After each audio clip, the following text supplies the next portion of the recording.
Hello, and thank you for joining me. You're listening to Bold and Faithful, and I'm Evangelist Esther Ross. Please subscribe to this channel, click on that notification bell, and read the scriptures. Each week, the title will remain the same, but the message will be different. It will change. Let's get to the opening.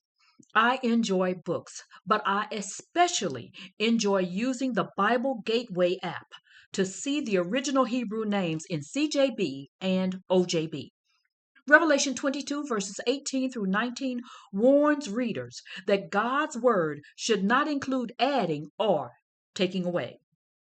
Bible comes from the Greek word biblos, meaning book. All 22 letters of Hebrew are present in Psalm 119 from Aleph to Tav. However, Greek, Latin, and Old English replaced Hebrew. Elohim is God, Adonai is the Lord. Adonai Elohim is the Lord God. Because we cannot pronounce uppercase YH, VH, we use the word Hashem, meaning the name. Yaakov is called Jacob, but God gave him a new name, Israel. Yeshua means to save, to rescue, to deliver. Hamashiach translates to Messiah and means anointed one. Replacing Messiah with Christ made it easy for the religion Christianity and the followers named Christians. Bracha means blessing. Tafila is a unique method of communicating, meaning to execute judgment or thinking. Tafila was replaced with pray, from the Latin word precari, meaning to earnestly ask. Rome is a city in Italy. Ancient Romans practiced polytheism, the worship of idol gods. Goy is singular. Goyim is plural, meaning Gentiles. Read Romans 9, verses 6 through 9. Malakim is plural for messengers. Malak is singular, replaced with angel. Elohim created messengers in heaven and on earth. Moshe, called Moses, Levite priests, prophets, and students of Yeshua were all messengers, Malakim. Moshe wrote on papyrus, a thick material like paper. Then it was rolled into scrolls. Read Revelation 5, verse 1. Titus 2:14. He gave himself up on our behalf in order to free us from all violation of Torah and purify for himself a people who would be his own, eager to do good.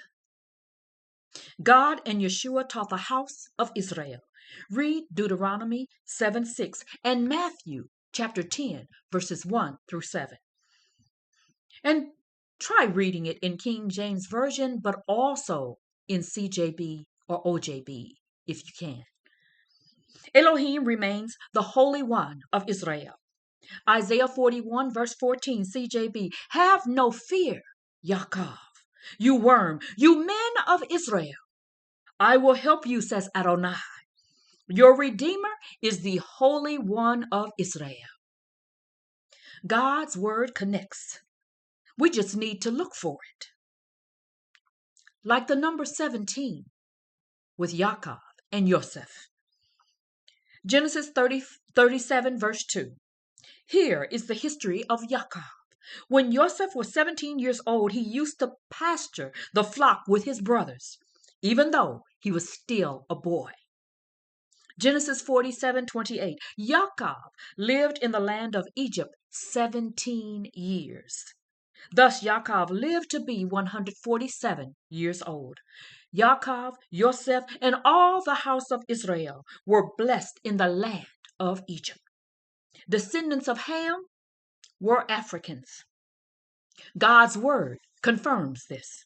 Mizraim and Cush were Ham's sons. Ham was the youngest son of Noah. Mizraim is the ancient name for Egypt. Cush is the ancient name for Ethiopia.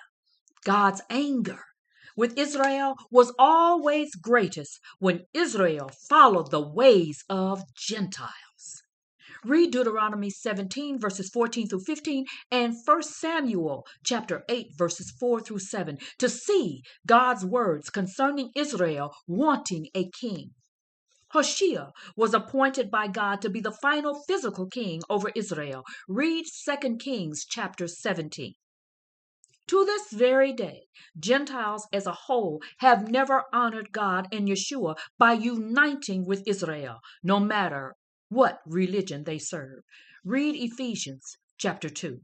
Now for this week's message. Long ago, there was a land without a name, a land referred to as the New World.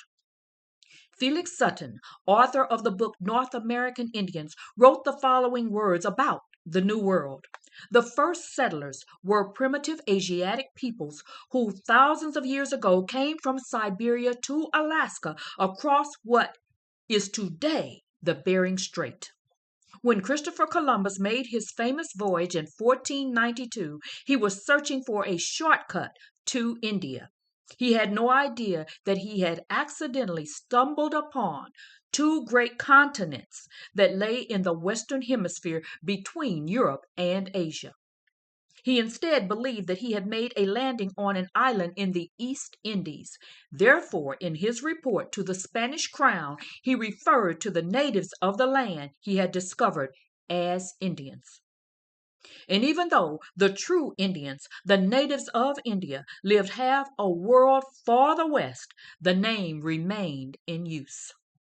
The Spanish crown refers to two very powerful individuals, King Ferdinand and Queen Isabella. So, the more the king and queen repeated the false information given by Columbus, the more word of mouth became a reality. Therefore, to this very day, few Americans realize that America is named after Amerigo Vespucci, the explorer who knew that he landed onto a new world. By word of mouth from powerful men with influence, the religions Christianity and Catholicism began. However, no matter what gets said, Yeshua was born into the tribe of Yehuda, born a Yehudi, a Jew.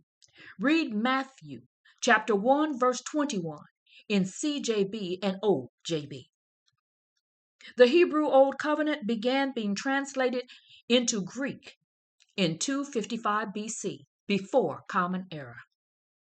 However, recognition of Bibles, versions, and publications were what gained popularity. The Latin Gutenberg Bible was published in the mid-1450s. The first English translation was the Tyndale in 1526, and the King James Version by James King of England in 1611 was commissioned and published to strengthen the Church of England. Sadly, none of those publications came with teaching the importance of oneness and obeying the will of God, because each of them failed to honor Israel as God's firstborn son. Read Exodus 4, verse 22. Men from the house of Israel taught Gentiles, definitely Roman Gentiles. Acts 10, verses 34 through 35, CJB. Then Kepha called Peter, addressed them. I now understand that God does not play favorites, but that whoever fears him and does what is right is acceptable to him, no matter what people he belongs to. Page 30 of the book Before the Mayflower says, the deal was arranged. Antony, Isabella, Pedro, and 17 other Africans stepped ashore in August 1619. The history of the Negro in America began. Page 37. The rulers of the early American colonies were not overly scrupulous about the color or national origin of their workforce. Indian slavery was tried and abandoned. Many masters attempted to enslave white men and white women. When these attempts failed, the spotlight fell on the Negro. White men, moreover, were white. They could escape and blend into the crowd. Indians, too, could escape. Another element in the failure of Indian slavery was the fact that Indians tended to sicken and die. Negroes did not have these disadvantages. They were visible, they could run, but they could not blend into the crowd. Above all, they were unprotected. Virginia and Maryland led the way in the 1660s. Laws made Negroes servants for life. At first, religion was the rationalization. Negroes were good material for slavery because they were not Christians. On July 4th, 1776, during a time when a century of slavery continued in America, the Continental Congress adopted the Declaration of Independence. 13 North American British colonies made a decision to separate from Great Britain. Men who used the word equal and still own Africans as slaves wrote these words in their declaration. The history of the present King of Great Britain is a history of repeated injuries and usurpations, all having in direct object the establishment of an absolute tyranny over these states. To prove this, let facts be submitted to a candid world. A prince whose character is thus marked by every act which may define a tyrant is unfit to be the ruler of a free people.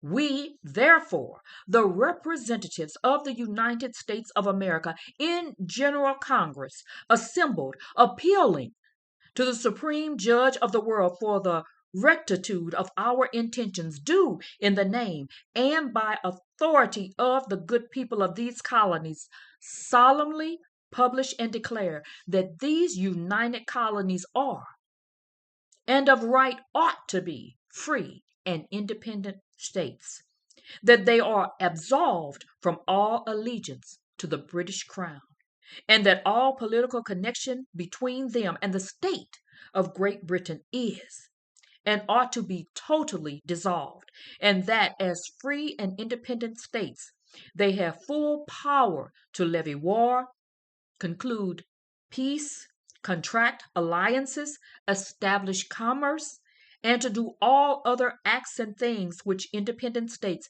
may of right do.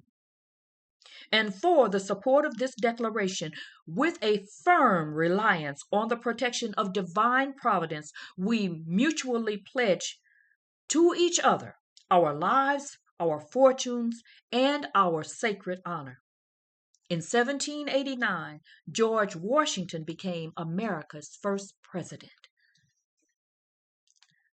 Each time I think about the Declaration of Independence and the Constitution of America, I think about how people who understood wanting to be free and independent had no problem having slaves and treating others in such an inhumane manner. And then I realized that God only created two types of people. They are good and they are evil.